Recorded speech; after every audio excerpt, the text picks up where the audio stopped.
Protein তৈরি হয়।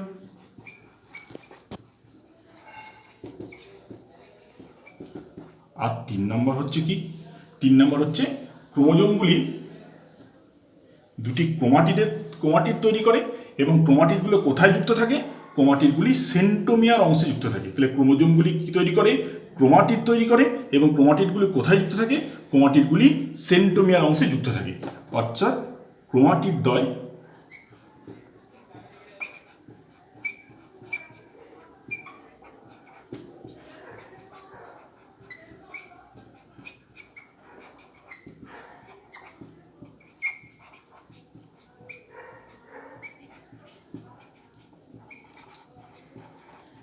তাহলে ক্রোমাটিড দ্বয় সেন্ট্রোমিয়ার অংশে যুক্ত থাকছে। তাহলে G1 দশায় কী কাজ হলো বোঝা গেছে, এস দশায় কী কাজ হলো বোঝা গেল। এবার G2 দশা, G2 দশায় কী ঘটে? তাহলে আমাদের ডিএনএ প্রতিলিপিকরণ হয়ে গেছে, ডিএনএ তৈরি হয়ে গেছে, আমাদের আরএনএ ও প্রোটিন সংশ্লেষ হয়ে গেছে, হিস্টোন প্রোটিন তৈরি হয়ে গেছে। আর কি বাকি রইলো? আমরা সেই ক্রোমোজোমের রাসায়নিক উপাদান থেকে জানি, আর বাকি রইলো নন হিস্টোন প্রোটিন। কি হয়? নন হিস্টোন প্রোটিন তৈরি হয়।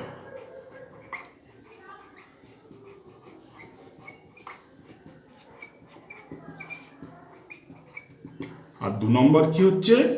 2 নম্বর হচ্ছে কোষীয় অঙ্গাণুর সংখ্যা বৃদ্ধি পায়।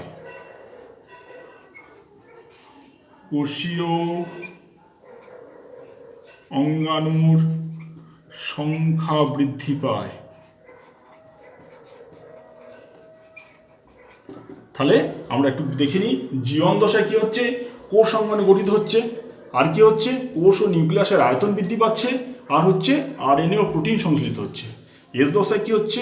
ডিএনএ প্রতিলিপিকরণ ঘটে, হিস্টোন প্রোটিন তৈরি হয়, আর ক্রোমাটিড দ্বয় সেন্ট্রোমিয়ার অংশে যুক্ত থাকে। আর G2 দশায় কি হচ্ছে? নন হিস্টোন প্রোটিন তৈরি করে আর কোষীয় অঙ্গাণুর সংখ্যা বৃদ্ধি পায়। তাহলে আমরা S1, G1, S, G2 কি কি সংশ্লেষ করছে, মানে ইন্টারফেস দশায় মূল উদ্দেশ্য কি? ডিএনএ, আরএনএ, প্রোটিন তৈরি করা। এই G1, S, G2 দশায় সেগুলো সংশ্লেষিত হয়ে যাচ্ছে। এবার কোনো কোনো কোষের ক্ষেত্রে এই তিনটের বাইরেও একটা ঘটনা ঘটে থাকে। কি ঘটনা? সেটা হচ্ছে G0 দশা। কি হয় G0 দশায়? G0 দশায় কি হচ্ছে? G1 দশার কোনো একটা অংশে এসে কোষ বিভাজন সম্পূর্ণরূপে বন্ধ হয়ে যায়, যাকে আমরা বলি সেল ডিভিশন অ্যারেস্ট হয়ে যায়। সেটাকে আমরা কি বলবো? G0 দশা। কার দেখা যায়? স্তন্যপায়ী প্রাণীদের স্নায়ু কোষে এই G0 দশাটা দেখা যায়। তাহলে কার দেখা যাবে? স্তন্যপায়ী প্রাণীদের স্নায়ু কোষে G0 দশা দেখা যায়। কি হয় এই দশায়?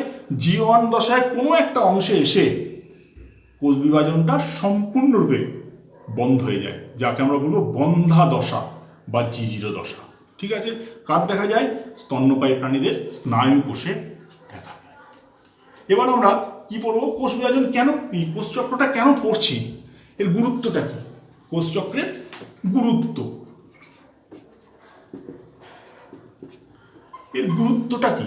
এর গুরুত্বটা হচ্ছে, একটা কোষ সৃষ্টি হলো, সেখান থেকে চক্রাকার পদ্ধতির মাধ্যমে বৃদ্ধি ও বিভাজনের মাধ্যমে 2 বা 4টে কোষ, 4টে অপত্য কোষ সৃষ্টি হলো।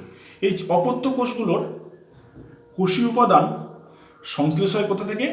এই ইন্টারফেস দশার মাধ্যমে, যাতে অপত্য কোষগুলোর কোষীয় অঙ্গাণু বা কোষীয় উপাদানের সমবন্টন ঘটে, অর্থাৎ কোষীয় পদার্থের সাম্য বজায় থাকে। সেই জন্যই কোষচক্রের গুরুত্ব, সেটাই হচ্ছে কোষচক্রের গুরুত্ব। তাহলে মূল গুরুত্বটা কি হচ্ছে? অপত্য কোষের কোষীয় উপাদানের সমবন্টন। কি হচ্ছে? অপত্য কোষের কোষীয় উপাদানের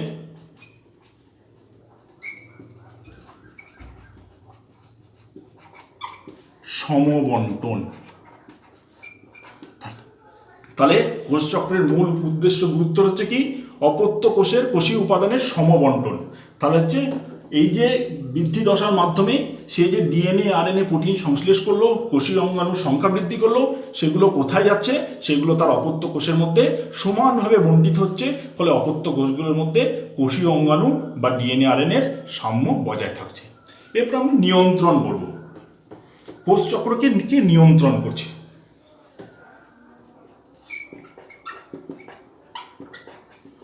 কোষচক্রকে নিয়ন্ত্রণ করে কে? কোষের মধ্যে প্রোটিন উৎসেচক, কিছু প্রোটিন উৎসেচক আছে যারা কোষচক্রটাকে নিয়ন্ত্রণ করছে। সেরকম একটা প্রোটিনের নাম হচ্ছে সাইক্লিন প্রোটিন। Cyclin protein. এই সাইক্লিন প্রোটিন কি করে? এই সাইক্লিন প্রোটিন কোষচক্রকে নিয়ন্ত্রণ করে। আর একটা উৎসেচক আছে, তার নাম কি? তার নাম হচ্ছে সাইক্লিন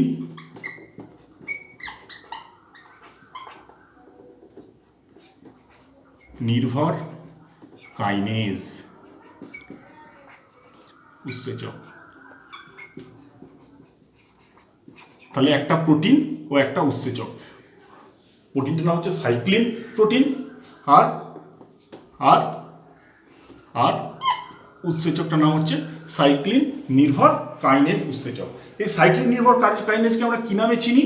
সিডিকে, যাকে আমরা বলি সিডিকে উৎসেচক। তাহলে আমরা কি জানি? Cyclin dependent kinase. তাহলে সাইক্লিন নির্ভর কাইনেজ উৎসেচক ও সাইক্লিন প্রোটিন, এই দুটো কিন্তু একটা উৎসেচক, একটা প্রোটিন কিন্তু কোষ বিভাজনটাকে, কোষচক্রকে সম্পূর্ণরূপে নিয়ন্ত্রণ করছে। এবারে যদি নিয়ন্ত্রণটা নষ্ট হয়ে যায়, যদি নিয়ন্ত্রণটা কোনোভাবে নষ্ট হয়ে যায়, তাহলে কোনো অংশের যদি নিয়ন্ত্রণ নষ্ট হয়ে যায়,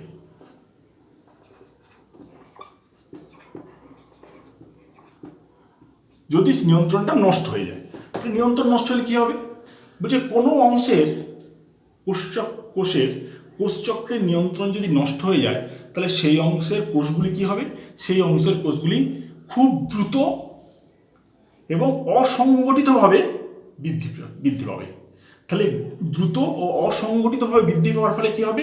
সেই অঞ্চলের কোষগুলো একটা অনেক কোষ একসঙ্গে পুঞ্জীভূত হয়ে যাবে, যাকে আমরা বলি টিউমার।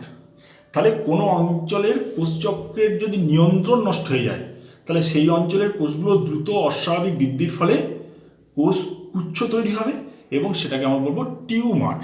তাহলে টিউমার কেন হবে? যখন আমার কোষচক্রের নিয়ন্ত্রণটা নষ্ট হয়ে যাবে। নিয়ন্ত্রণ করছে কে? একটা হচ্ছে সাইক্লিন আর একটা হচ্ছে সাইক্লিন ডিপেন্ডেন্ট কাইনেজ। একটা প্রোটিন একটা উৎসেচককে নিয়ন্ত্রণ করছে। কোনো কারণে যদি এই নিয়ন্ত্রণটা নষ্ট করে ফেলে, তখন সেই অঞ্চলে কোষগুলো বিভাজিত হবে এবং একটা কোষের গুচ্ছ তৈরি হবে, সেটাকে আমরা বলবো টিউমার। তাহলে আমরা জানি টিউমার আমাদের খুব পরিচিত একটা জিনিস, যেটা দ্রুত এবং অস্বাভাবিক কোষ বিভাজনের ফলে তৈরি হতে পারে।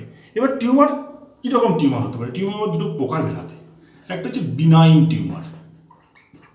বিনাইন টিউমার কি?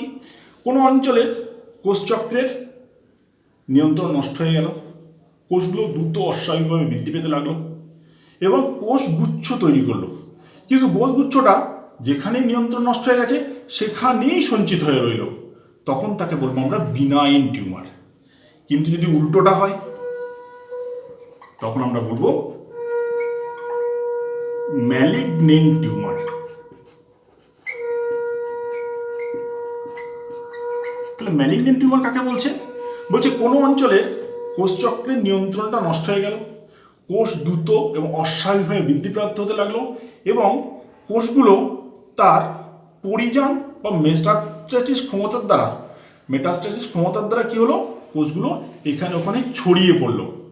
তখন আমরা তাকে কি বলবো? তখন তাকে বলবো আমরা ম্যালিগনেন্ট টিউমার। তাহলে কোষ যখন তার পরিযান ক্ষমতার দ্বারা এখানে ওখানে ছড়িয়ে পড়বে, তখন তাকে বলবো আমরা ম্যালিগনেন্ট টিউমার, যার আরেকটা নাম হচ্ছে ক্যান্সার। তাহলে টিউমার তৈরি হচ্ছে। টিউমার দু রকমের। যদি কোষগুলো এক জায়গায় দ্রুত বৃদ্ধি হয়, অস্বাভাবিক বৃদ্ধি হয়, কোষগুচ্ছ তৈরি করে, তখন হবে বিনাইন। যখন কোষগুলো অস্বাভাবিকভাবে বৃদ্ধি পাচ্ছে, তারপর তার পরিযান ক্ষমতার দ্বারা এখানে ওখানে ছড়িয়ে পড়ছে বা এখানে ওখানে প্রবেশ করে ফেলছে, তখন তাকে বলবো আমরা ম্যালিগনেন্ট টিউমার, যার একটা কথা হচ্ছে ক্যান্সার। এবার নিয়ন্ত্রণটা নষ্ট হচ্ছে কেন? নিয়ন্ত্রণটা নষ্ট হয়ে যায় কেন? নিয়ন্ত্রণটা নষ্ট হয়ে যাচ্ছে কোনো কোনো বস্তুর প্রভাবে আমাদের নিয়ন্ত্রণটা নষ্ট হয়ে যাবে। তাহলে যে সকল বস্তুর প্রভাবে বা যার প্রভাবে এই কোষচক্রের নিয়ন্ত্রণ নষ্ট হয়ে যায়, তাকে আমরা কি বলবো? তাকে বলবো কার্সিনোজেন। তাহলে যার প্রভাবে কোষচক্রের নিয়ন্ত্রণ নষ্ট হয়ে যায়, তাকে বলবো আমরা কার্সিনোজেন। তাকে বলবো আমরা কার্সিনোজেন। তাহলে কোষচক্রের নিয়ন্ত্রণটা যে বস্তুর প্রভাবে নষ্ট হয়ে যায় বা যার প্রভাবেই নষ্ট হয়ে যায় তখন তাকে বলবো আমরা কার্সিনোজেন। কার্সিনোজেন ক রকমের? কার্সিনোজেন আমরা জানি 3 রকমের কার্সিনোজেন আছে। একটা হচ্ছে জৈবিক কার্সিনোজেন, একটা হচ্ছে ভৌত কার্সিনোজেন, আর একটা হচ্ছে রাসায়নিক কার্সিনোজেন।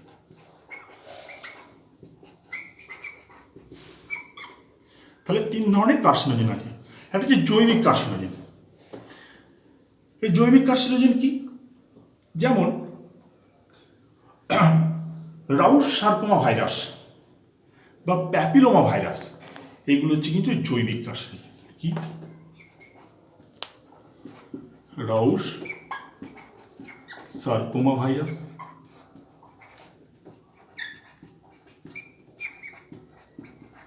আর 2 নম্বর হচ্ছে প্যাপিলোমা ভাইরাস।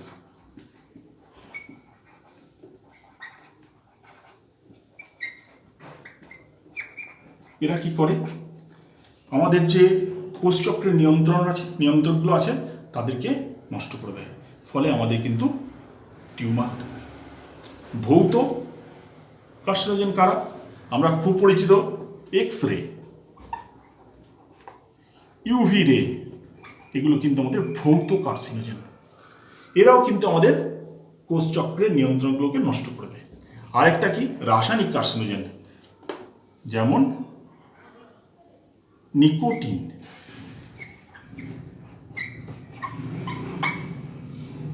অ্যালকোহল,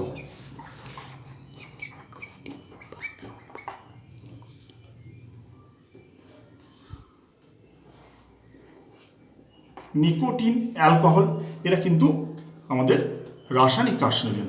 এরাও কিন্তু আমাদের কোষচক্রের নিয়ন্ত্রণগুলো নষ্ট করে যায়। তাহলে কার্সিনোজেন ক রকমের? জৈবিক কার্সিনোজেন, ভৌত কার্সিনোজেন এবং রাসায়নিক কার্সিনোজেন। জৈবিক কার্সিনোজেন কি? রাউস সার্কোমা ভাইরাস, প্যাপিলোমা ভাইরাস। ভৌত কার্সিনোজেন কারা? এক্স রে, ইউভি রে। রাসায়নিক কার্সিনোজেনকে নিকোটিন, অ্যালকোহল। এরা কিন্তু আমাদের নিয়ন্ত্রণগুলো নষ্ট করে দেয়। তাহলে আজকে আমরা কোষচক্রের সম্পূর্ণ অংশটা পড়লাম। কোষচক্র কাকে বলে? বৃদ্ধি দশায় G1, S, G2 কীভাবে তাদের ডিএনএ আরএনএ প্রোটিন সংশ্লেষ করছে, আমরা কোষচক্রের গুরুত্ব পড়লাম। কোষচক্রের নিয়ন্ত্রণ কে করে পড়লাম, নিয়ন্ত্রণ কিভাবে নষ্ট হয়ে পড়লাম, নিয়ন্ত্রণ নষ্ট হওয়ার জন্য কে দায়ী এটা পড়লাম। তাহলে আমরা সম্পূর্ণ কোষচক্রটা আজকে শেষ করে ফেললাম। তার মানে আমরা কোষচক্রের যে সংজ্ঞাতে বলেছিলাম বৃদ্ধি ও বিভাজন, তার বৃদ্ধির অংশটা কিন্তু আজ আমরা শেষ করলাম। পরের ক্লাসে আমি বিভাজনটা পড়াবো। এই চ্যাপ্টার শেষে আমি যতটুকু পড়ালাম ততটুকুর মধ্যে 10টা কোশ্চেন লিখতে দেব। 2 বা 3টি বাক্যে তার উত্তর দিতে হবে। কোশ্চেনগুলো আমি এরপরই দিয়ে দিচ্ছি গ্রুপের মধ্যে। তোমরা এর যথাযথ উত্তর খাতার মধ্যে করে রেখে দিও। স্কুল খুললে এইগুলো দেখে আমার ফর্মেটিভ মূল্যায়ন হবে।